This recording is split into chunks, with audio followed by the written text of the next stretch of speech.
Om Sadashiva Sadashiva-Samaranbhaം Shankaracharya Madhyamam Shankaracharya-Madhyamam Asmadacharya Paryantam Asmadacharya-Paryantam Vande Vande Guru Guru Paramparam Paramparam. Om Om Sahana Sahana Bhavatu Bhavatu Sahanau Sahana Bhunaktu Bhunaktu Sahaviriyam Sahaviryam Karvavahai Karavavahai Tejasvinavadhitamasa Mavidvishavahai Om Om Shanti Shanti Shanti Shanti. Shanti.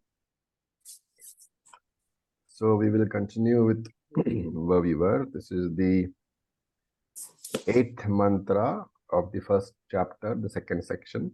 So let us chant. Avidyayam antare vartamana अविद्यायामन्तरे वर्तमाना स्वयं धीराः पंडितं मन्यमानाः स्वयं धीराः पण्डितं मन्यमानाः जगन्यमानाः पर्यन्ति मूढाः मन्यमानाः पर्यन्ति मूढाः जगन्यमानाः पर्यन्ति मूढाः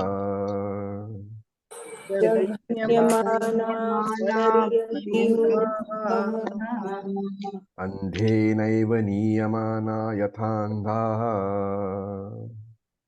अन्धेनैव नीयमाना यथा अन्धाः. Okay, so I'm just muting all. We look at the words first, but before that, just briefly recall the last verse where it said that Mudaha Abhinandanti, the Muda, the unintelligent person, the non-discriminate person, he enjoys and he rejoices in doing karma. And what is the result of that? Jara mrityum te punareva api apayanti. So, punareva apiyanti. They will enter the cycle of death and rebirth again and again and again. Therefore, anything which is not paravidya, any karma which you do, that will only bring you back to the earth in another cycle of death and rebirth. And we said that this is of course a problem for the person who is a Muda. But that problem is compounded because some of these Mudhas, they consider that they are not Mudhas, that they are wise people. And some of them become leaders. Some of them become spiritual leaders. Some of them become spiritual teachers also. And therefore, the problem is extended from them to the other people. Whoever disciples or students they get, they now have a problem. And that is being talked about in this verse. So he says, Antare Vartamanaha. Antare Vartamana means steeped, wallowing in avidyayam, in ignorance. So Antare Vartamanaha avidyayam. Steeped in ignorance, soaked in ignorance. These people, nevertheless, though they are, soaked in ignorance, Swayam Manyamanaha, they think of themselves, Swayam, they think of themselves, Manyamanaha, as what? As Dhiraha and Panditam, as wise and learned, as spiritual leaders, they think of themselves.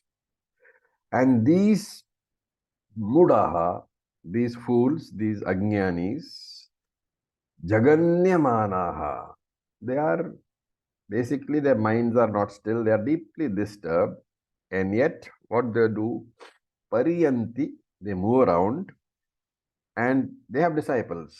So Yatha Andha, like the blind, Niyamanaha Andhena Eva. Yatha Andha, like a blind person, Niyamanaha is led by Andhena Eva, by the blind person. So these spiritual leaders, though they are full of ignorance, they present themselves as wise people, and therefore that ignorance which they have, that is now transmitted to the students also, to the Shishyas also. One person ignorant, one Mudaha, generates many more Mudahas. So here we have to understand that karma is being criticized. But whenever karma is criticized, we should understand properly.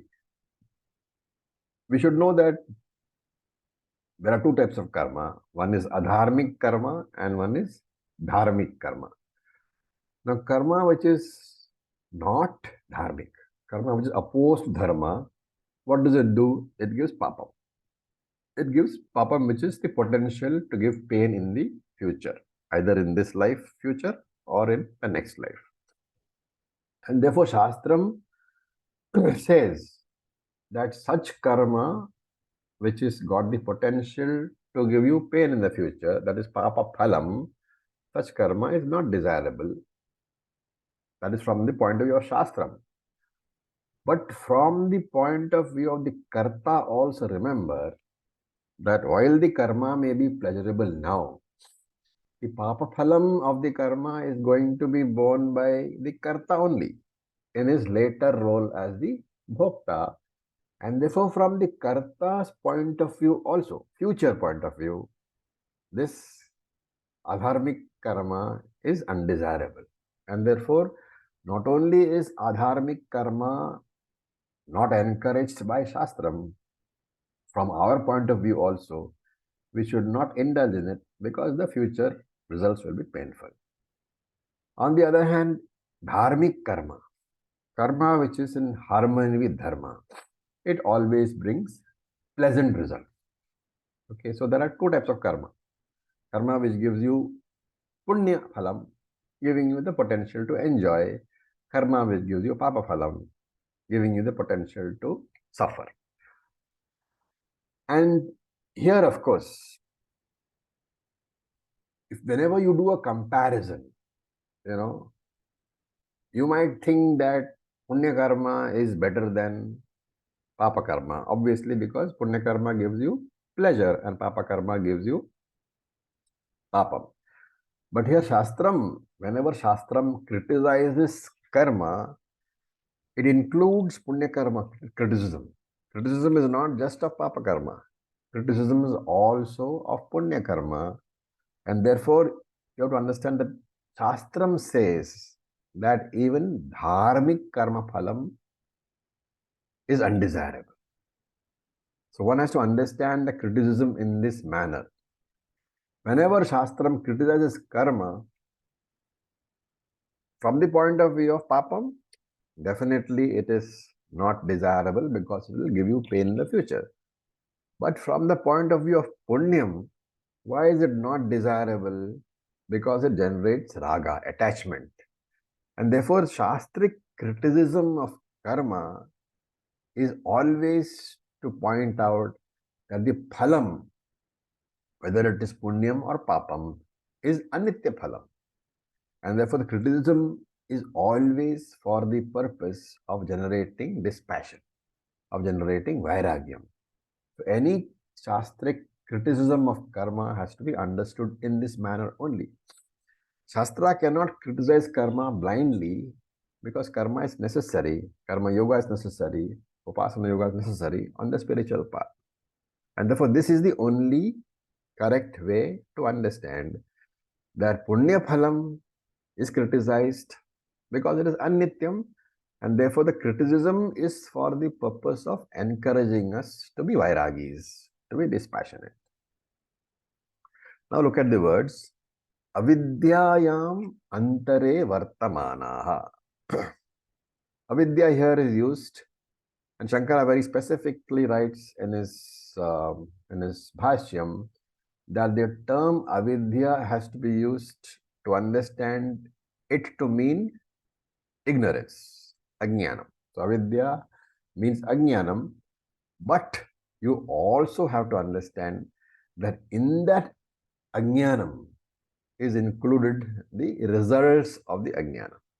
So not only ajnanam is the karanam, but ajnana karyam, the product of ajnanam, is to be included. What is the product of Ajnanam? It is a mistake, an error. Remember, it is called avidya because it generates a wrong concept, and that is the error. The wrong concept is error. And therefore, avidya here means ajnanam as well as the error arising out of ajnanam. Both have to be taken into account in the meaning of avidya. And antare vartamanaha, those who are soaked, those who are steeped in ignorance. And what is the meaning? So, look, let us try to understand the meaning from the two definitions we gave, that avidya as a karanam and avidya karyam also. So these people who are steeped in ignorance, what is the meaning of this avidya in the first sense? These people, they do not understand Atma to be akarta. They do not understand that because Atma is akarta, Atma is also abhokta. This is avidya, first meaning, pure ajnana. So these people, they do not understand that Atma is akarta and Atma is abhokta. That is avidya, first meaning. And therefore the avidya karyam, because they don't understand that Atma is akarta and Atma is abhokta, that is the avidya. What is the product of that avidya? They have the sense, I am karta, I am bhokta, and therefore I am a samsari. So the first meaning is, they don't understand Atma is akarta, abhokta. And the product of that, the avidya karyam is, I am karta, I am bhokta, and therefore I am a samsari. This whole phrase, I am karta, I am bhokta, I am a samsari, is an error, is a mistake arising from what? From the first part, the understanding that Atma is karta and bhokta. Because they don't understand that Atma is karta, akarta, bhokta, therefore they have the error that I am karta, I am bhokta, and therefore I am a samsari. And that is why we say that avidya causes error. Okay. Now, one very simple question. In many books, in fact, in many teachers, the so-called neo-Vedantins, there's a bunch of teachers called neo-Vedantins who don't believe in traditional scriptures, but who give their own interpretations to all of Vedanta. They use the scripture, but they give their own interpretations. They don't believe in traditional interpretations. They say that avidya is absence of vidya. Ajnanam is absence of jnanam. A very, very important statement. Avidya is absence of vidya. Ignorance is absence of knowledge. Do you agree? And if you don't agree, you have to say why. Acharya. Yes, June. Perhaps is the fact that jnanam it's always there. It's just that it's covered by dust of avidya. So avidya is really this dust that is covering the jnanam that is always present within. Anybody else? Hello, Ravi ji. Yes, Tataji, boliye. See, absence of knowledge can be zero, or absence of knowledge can be wrong knowledge of certain other things also. For example, I may think I am this, that, etc. instead of thinking I am Brahman. Okay. So absence of knowledge, pardon? Yeah, go ahead. Yeah, so therefore absence of knowledge is can have several meaning. There's a presence of wrong knowledge that is required, and there's an absence of the correct knowledge that is required. These are two things necessary. Okay. Fine. That's one good answer. But related to the statement which we just made, where Shankara said that Avidya has to be understood as the karanam. In the light of that, absence of knowledge, absence of anything. Let us not take Natarajanji's interpretation that absence means some other knowledge is present. Let us say it is pure absence of knowledge. And Shankara says that the meaning of avidya is not just avidya, it is avidya karyam also. It is a product of avidya. Does that give you any hint? Absence of anything cannot generate anything. Asat karyavada. Asat karyavada. Right? An absent karanam, abhava karanam, cannot generate anything. Certainly, it cannot generate an error. Only something which is present, a bhava, not a bhava, only bhava, something which has existence can be a karanam and therefore can generate a product. Therefore, ajnanam has to be understood as bhava rupa, existing, and not abhava rupa. Therefore, the product ajnana karyam, avidya karyam, can be born only of avidya which is existing. This little interpretation is necessary because you will find this coming in later. Right now, it's not there. You'll find it coming in much later also. And therefore, any error can be born only of an existing cause. Therefore, avidya has to be taken as bhava rupa avidya, avidya which actually exists. And that existing avidya causes a product, which is the error. And what happens to these people, even though they have both the avidya as well as the product of avidya? What is avidya? Atma is not a karta. They don't know. They think Atma is karta bhokta. And therefore, they will say, I am karta bhokta. And therefore, they will say, I am samsari. Now, here a small point I want to make is that the literal meaning of the term Atma in Sanskrit, what is it? Self. Myself. I. Aham. The word I, aham. Okay. And therefore, when I say that they think Atma is akarta abhokta, you have to substitute the Atma with I. So they are saying aham akarta abhokta.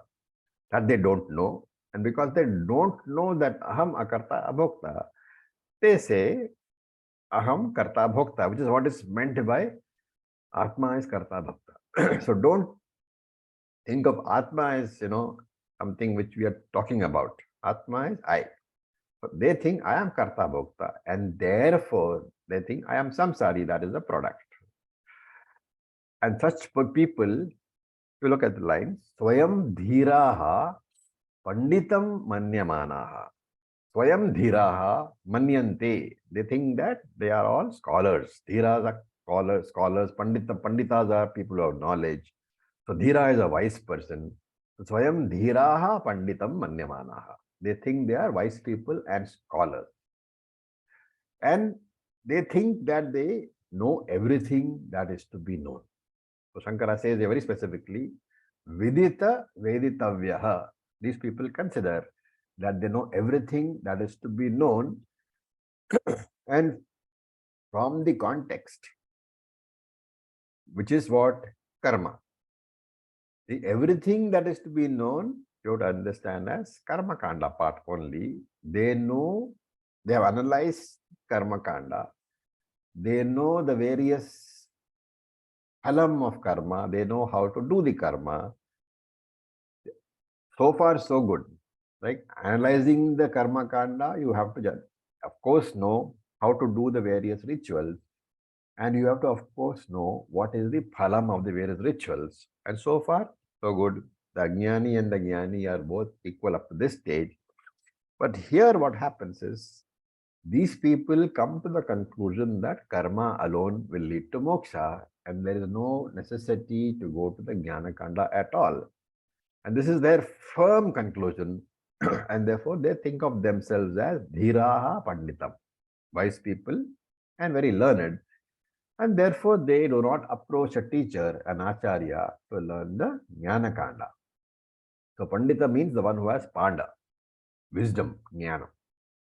But Mudaha. But he is a Mudaha. Why? Though he thinks he is Dhiraha Panditaha, as the mantra says, actually he is a Mudaha. He is a fool, he is a Ajnani, because Jaganyamanaha. Jaganyamana is affected by old age, by disease, by undesirable events. He knows that he is going to be affected by all these things, and yet Pariyanti, he wanders endlessly. So what is being said is that steeped in the karma kanda, you are limited to karma. You are limited to this world, the objects of this world. And the world cannot give you any security at all. The world cannot give us any final lasting peace at all, because everything in the world is finite. And therefore, battered by his punyam and papam. Battered meaning what?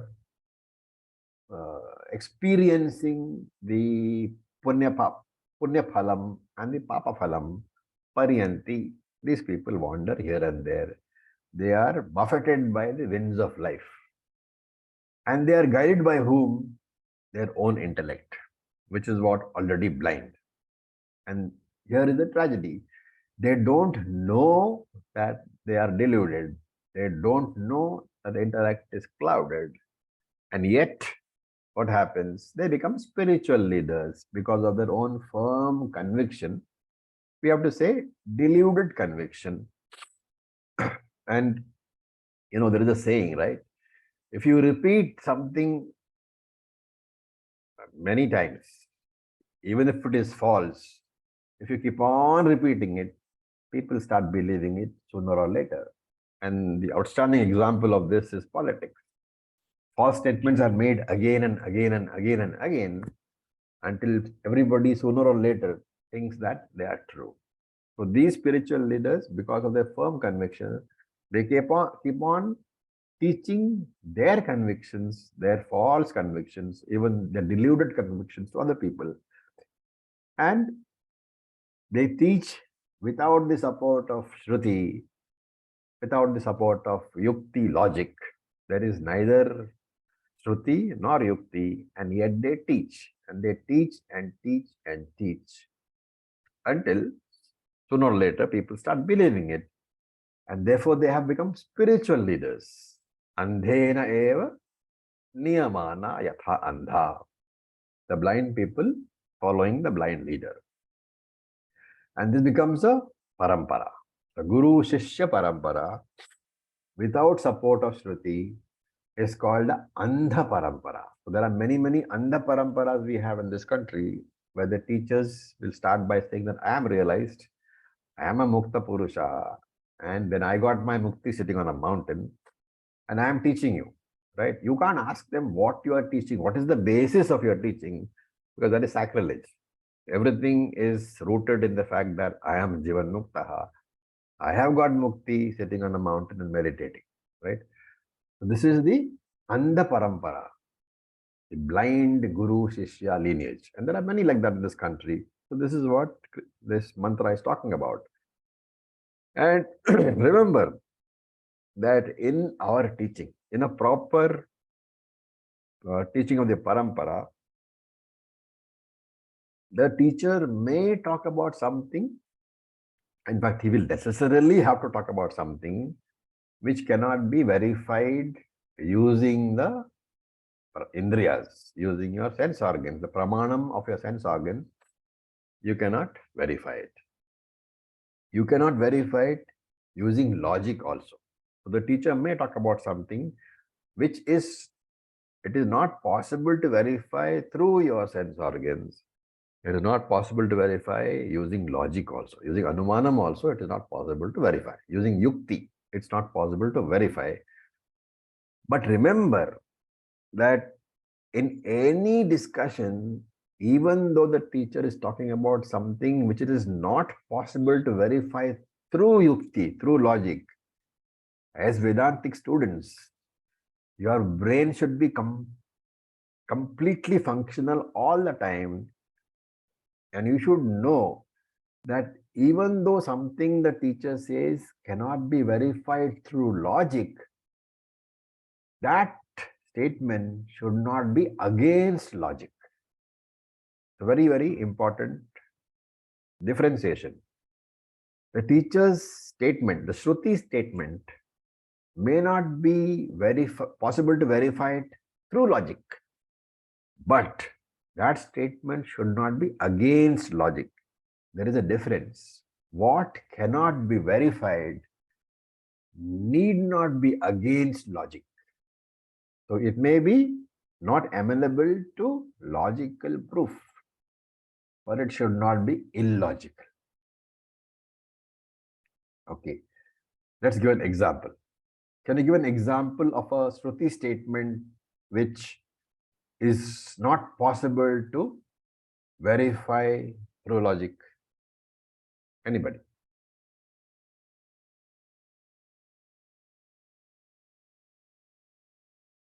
Any statement in the Shruti which you can't verify through logic. And the reason is, therefore, you accept it as pramanam, because Shruti is saying it, you accept as pramanam, but you can't verify it. Sir, it can be pap and punyam. So if you do this, you get pap and you go to narka, or you go to swarga. We can't prove swarga. Excellent. So Shruti says that if you do karma where the karma is papa karma, and therefore you get papa phalam, then you will go to naraka. And if you do karma which is punya karma and you get punya phalam, then you will go to swarga. So this is a statement made by Shruti. It cannot be logically verified, right? Can it be logically disproved?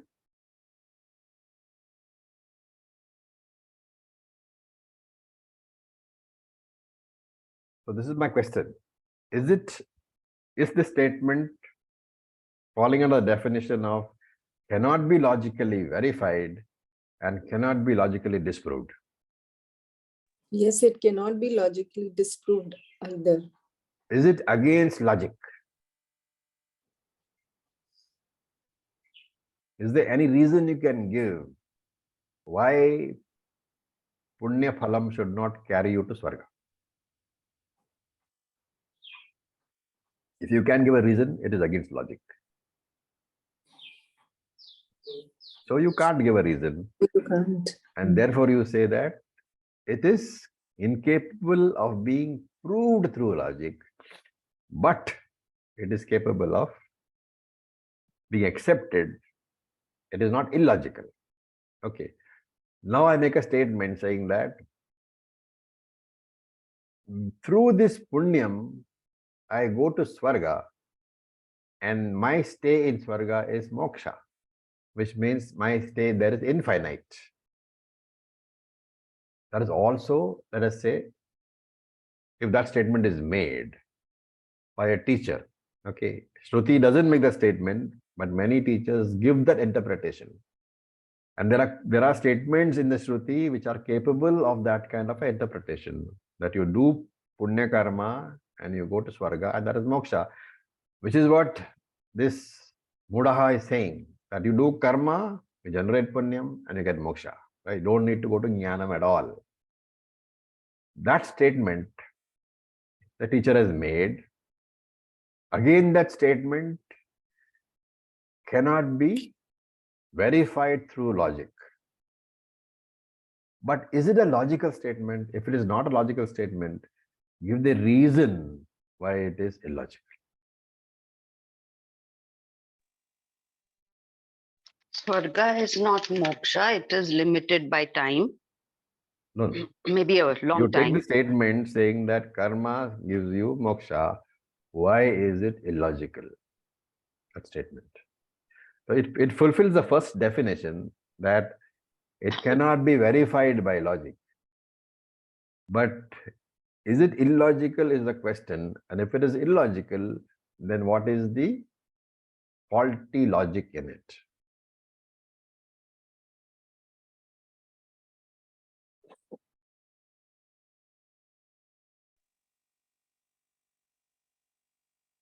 Anybody? If karma gave moksha, then everybody would already be. That's not the logic of it. Why? You have to give the logic. What is the faulty logic in that?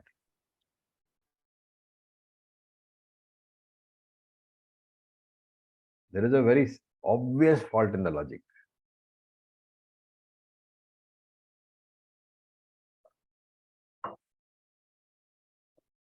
Karma always produce karma palam, and it only makes you like more deep into samsara. Yeah, that's only that's not real. The fault in the logic, right? You have to point out why. What exactly is the fault? Karma is finite, whereas Yes. moksha is infinite. Very good. So the logical fault is that a karanam which is finite cannot give you a karyam which is infinite, right? And therefore any punyam, because it is born of karma which is finite, is a finite karyam. And therefore your stay in Swarga cannot be infinite. To say that Swarga is infinite, I got moksha from karma, is saying that my stay in Swarga is infinite. You are saying that a finite karanam can result in an infinite karyam, and that is the fault in the logic. Okay. I'm pointing Also, it out. Acharya ji. Yeah. Also, Acharya ji, if this Swarga is infinite, it'll be here as well, because infinite will not be limited to some other place. It will be sarvagataha.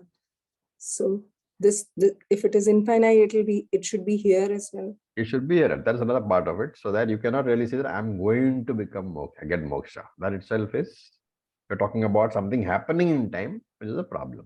Okay, so that two reasons you can give. And therefore he says, Andhena eva niyamana yatha andaha. These are blind students, blind followers, blind disciples being led by a blind teacher. Remember, we are not saying these people are unintelligent. Okay. They may be very, what they call intelligent people. They have excellent intellect in their worldly activities. So in respect of material things, they may be very successful because of their intellect. But this andaha here, the blindness, refers to the limitations of karma. And in respect of the limitations of karma, these people do not appreciate those defects, and therefore they are blind. Okay. So remember that every human intellect is subject to 6 defects. Shad doshaha. One is ajnanam, ignorance. Next one is samsayaha, doubtful knowledge or doubts. The third one is viparyaya, wrong knowledge. It may even be doubtless wrong knowledge. Samshaya rahita ajnanam. Okay, so doubtless wrong knowledge it may be. The third one. Then there is pramada, negligence. Then there is a technical term, apatu karnatvam. Karna means instrument.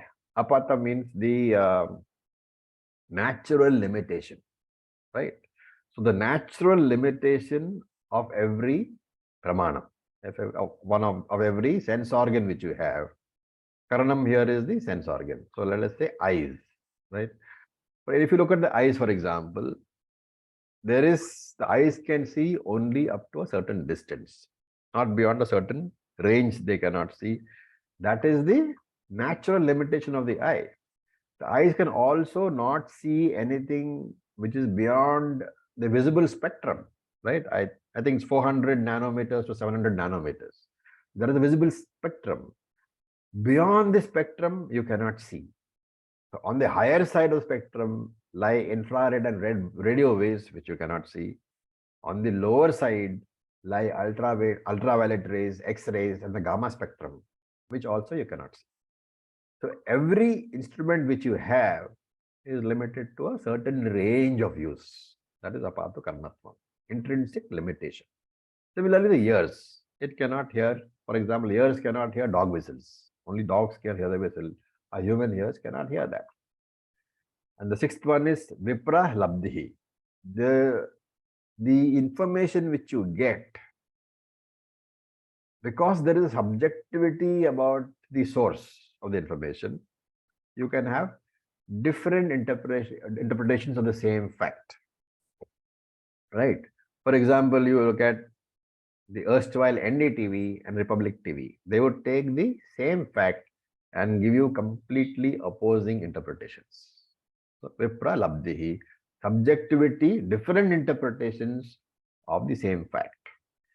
The only source where there is no subjectivity, remember, is Ishvara, and hence Shastra. And if this human intellect, with all these 6 limitations, is kept as the primary instrument in finding my goal of life, then he says, Yatha andhena andha. I am like the blind being led by the blind. What should I do? I should take Shastram as my guide, and Shastram is Nirdushta Pramanam. Pramanam without any defects at all. A source of knowledge without any defects at all. So Guru Shastra Upadesha is the only Pramanam, the only source of knowledge free from all these 6 defects. Okay. A very important mantra it was. So I will just stop for a minute in case there are any questions before we go on to the next one.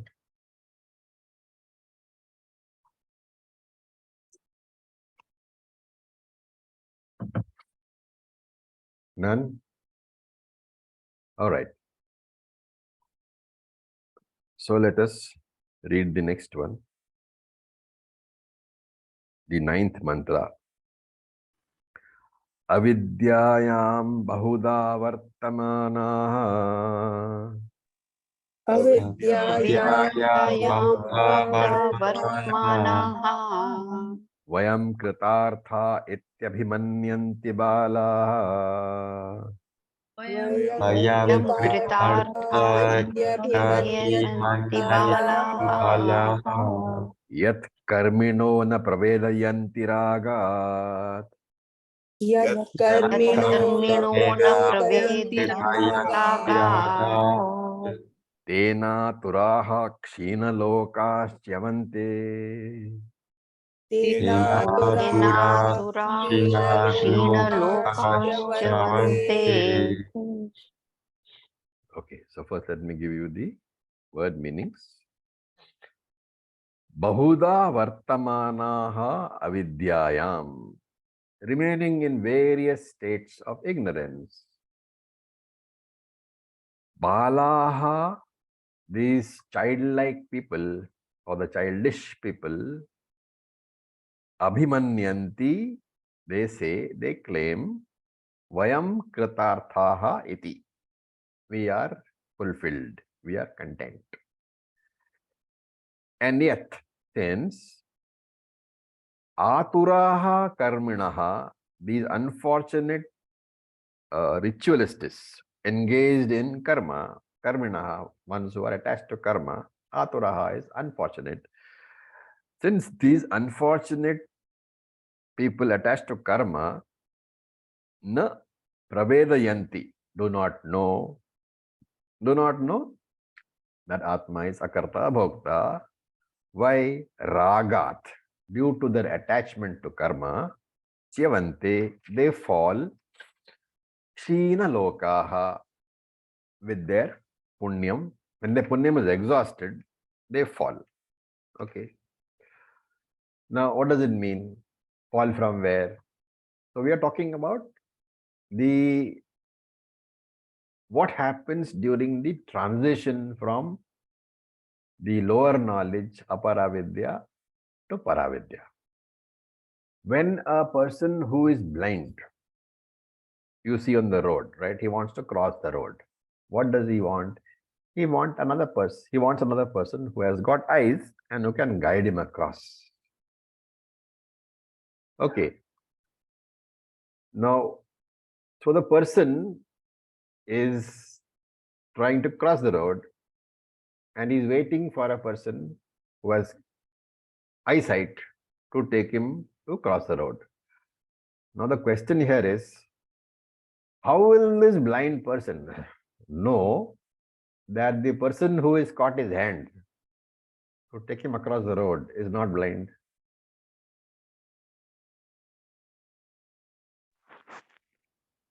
No, Raviji, Haji. the very fact that he recognized this guy needs help and he holds his hand properly will give him a logical feeling that the guy is not blind. Yeah, okay, that's one good answer. Now you transpose that into the, into our problem here. There is a limitation in that example because when a person who is blind is standing and somebody holds his hand, it's a logical assumption that the person who went to hold his hand can see his hand, therefore that person has eyes.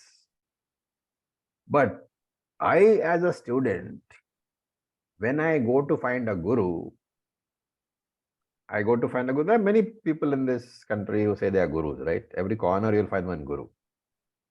Now, when I want to go to him, how will I know that he is a proper teacher, that is a traditional teacher? And how to find a guru is a big problem in life. And therefore, we say that getting a proper teacher is very heavily dependent upon the grace of the Lord. The grace of the Lord is there. You have to make an effort. You can't just wait for the teacher to come and knock on your door, right? But even the very environment, the very, people who surround the teacher, everything has to be evaluated to know whether the teacher is a proper teacher or not. For example, there is a spa in Rishikesh, okay, which I have seen. Now, one of the things available in that spa, one of the people available in that spa is a Vedanta teacher, right? Now, imagine lying and having a massage and then listening to Vedanta lecture. Would you say, when you're being massaged nicely and pummeled by the massager, and then you're listening to the Vedanta teacher, would you get the strong feeling that, oh, this is a good Vedanta teacher? Very environment says no, right? So, therefore, here, Shastra is saying that people have various types of confusions. So, avidyayam bahuda vartamanaha, bahuda avidyayam, various types of avidya they have. They have various ideas about Jiva, Jagat and Ishvara. They have various ideas about moksha. They have various ideas about moksha sadhana. And this, you're talking about the teachers. There are plenty of teachers having plenty of types of confusion, and therefore they will give a lot of confusing ideas. The ideas are confusing, but there are so many confusing ideas that there is confusion about how many ideas there are. So one person will say that moksha is going to Vaikuntha and sitting at the Lord's feet. Another person will say that, you have to do kriyas to get moksha, and after so many lakhs of kriyas, you don't need to do anything else. You will get moksha by doing so many lakhs of kriyas. Another person will talk about getting moksha by raising Kundalini to the Sahasra Chakra. And various types. So people hold on to various types of ideas. That is what is being said over here. And being completely confused and not knowing what is really moksha, Vayam kritarthaha iti abhimanyanti balaha. Balaha means these people are childish, not childlike, childish. They are as intellectually challenged as a very tiny child in comparison to adult. So they think we are fulfilled. They think we are purnatvam. And for such people, remember that when good karma, punyam is fructifying, things will be good for us. But wisdom lies in understanding that good punyam cannot go fructifying forever. There is a stock. That stock will get over. And when the stock gets over, I don't know whether the next stock is punyam or papa. And therefore, I should always prepare for the time when conditions turn unfavorable. The entire preparation for, in my life should be preparation for failure. When I'm happy, it's fine, but I should be prepared for failure also. Therefore, papam fructification will come, I should know, and therefore I should be prepared for that also. So kritartha here means triptaha, content. I am content. Iti abhimanyanti. Abhimanyanti is falsely thinking, falsely identifying. These balaha, these people, these immature people who are wallowing in avidya, who are soaked in avidya, yat karminaha, they are engaged in karma all the time. Some karma or the other, some ritual or the other, they're always engaged in. And na pravedayanti ragat. Pravedayanti means understand. They don't understand the truth because of raga, the attachment to karma phalam, punya karma phalam, the enjoyment arising out of punya karma phalam. It makes them blind to the truth. And they don't understand the possibility of moksha as a goal because they think that this is all there is. Khao, piyo, mauj karo. This is all there is. Because of their attachment to these lower goals of life, and the lower goals of life are always more attractive, right? So if you have a beauty contest between Brahman and Maya, who do you think will win? Maya will win, right? Brahman is poor fellow, is formless. And therefore, Shastram says, use Maya for entertainment. But Maya is like a chair made out of paper or out of cardboard. It can be beautiful, but it cannot provide stability. Only Brahman can provide stability. Therefore, you should hold on to Brahman.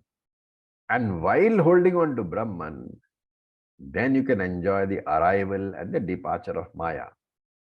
The enjoyment of Maya, welcoming its arrival and not holding on to it when it departs. This is the enjoyment of Maya without ragadvesha.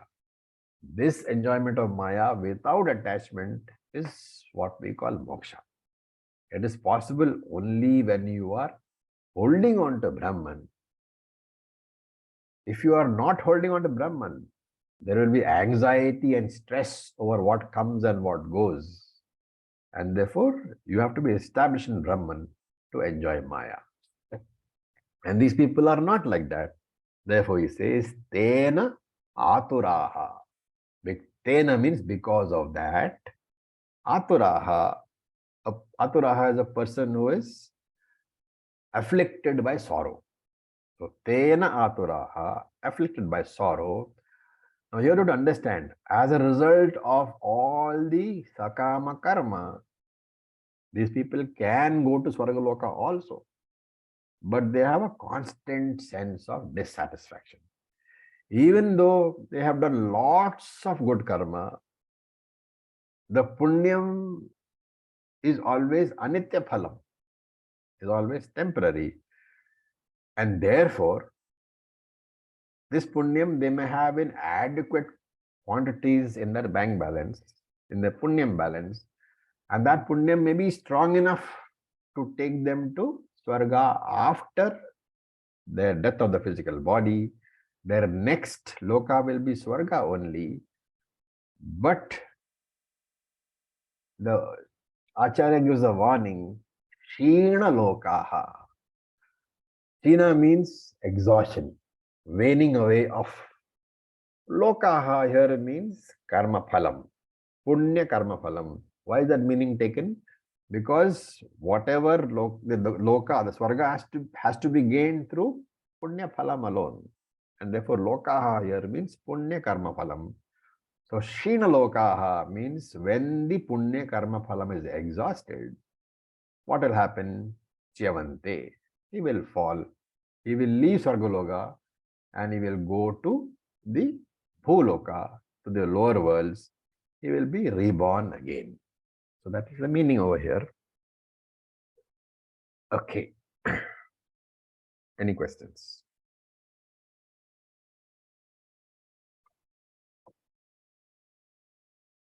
Acharya. Yes, June. So when we were talking that how does the blind person knows that the person that is helping him to cross the road is not blind?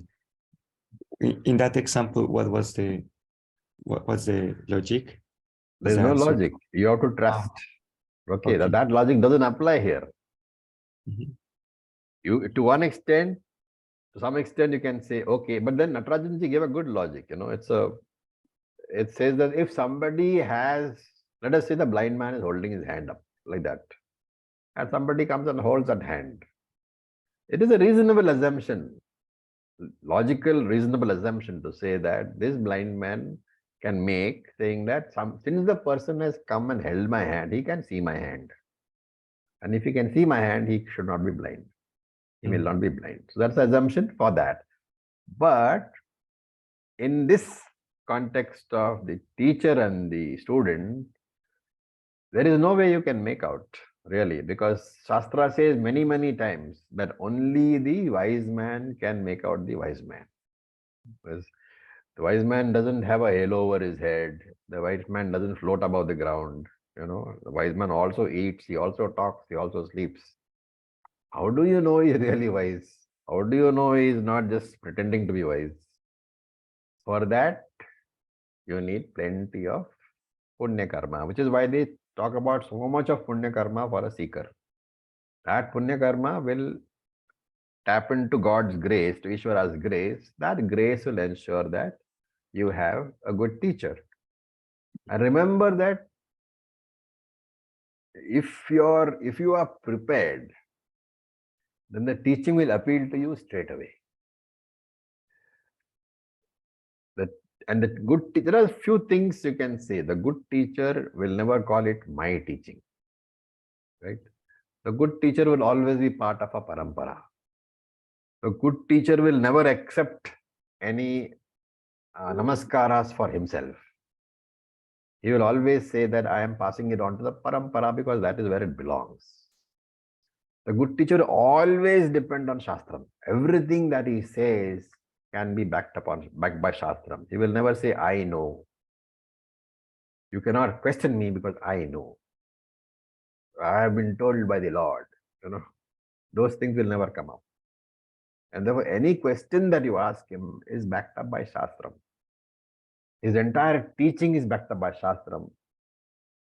The humility is obvious in him because he doesn't think that he is giving you anything of his own.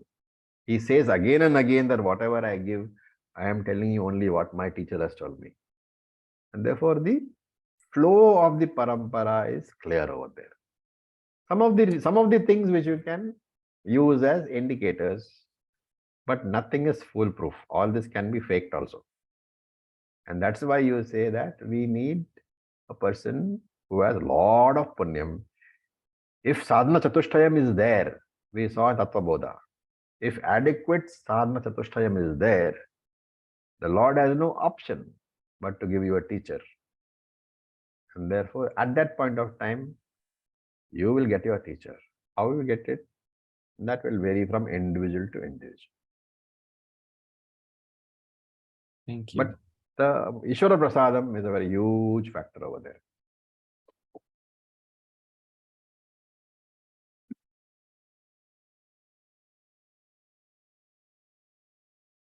So, Acharyaji, such a person who's being talked about in these two verses, who thinks that he knows everything and is also teaching that to others, so will he still get punyam?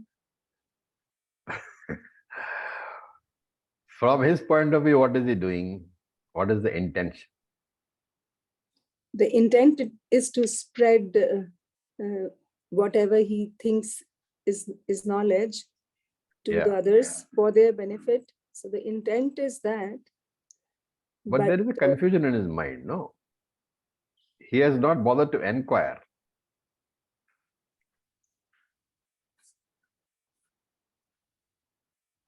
So it's a very difficult question. Will he get punyam or papam? And We don't know. another question, Acharyaji, from some previous classes.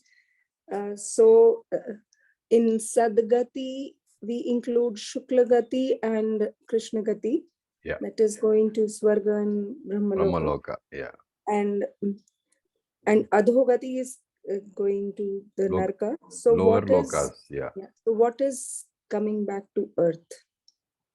That is your punya return. No, there's no specific name for that. It is just. So that's so when we say Sadgati Prapti, what do we actually mean? Okay, that's a word which is loosely used, but when you say Sadgati, you mean that hope that he has had sufficient punyam to carry him into the higher worlds.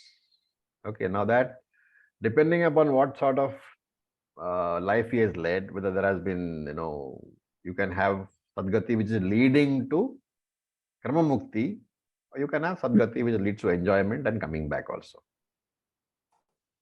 Because I always feel that a human birth would be an ideal birth for getting liberated. But you don't know, right? You don't know whether the next birth is human or not. There's only one guarantee is there in Bhagavad Gita by Lord Krishna that once you step onto the spiritual path, you will have no more lower births, if you remember. And that's the only solace. That is the only guarantee that you have. And therefore, you can say that once you have stepped onto the path, then you are on a spiritual escalator. It may take time, but you will reach because escalators don't go backwards. Thank you. Okay. So with this, we'll stop for today. Thank you for your patience. Om Purnamadav Purnamidam Purnat Purnamudachyate Purnasya Purnamadaya Purnam Eva Vasishyate.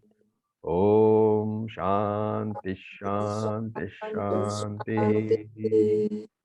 Om Tat Sat. Om Namah Shivaya. Thank you for your patience. Thank you very much. Thank you.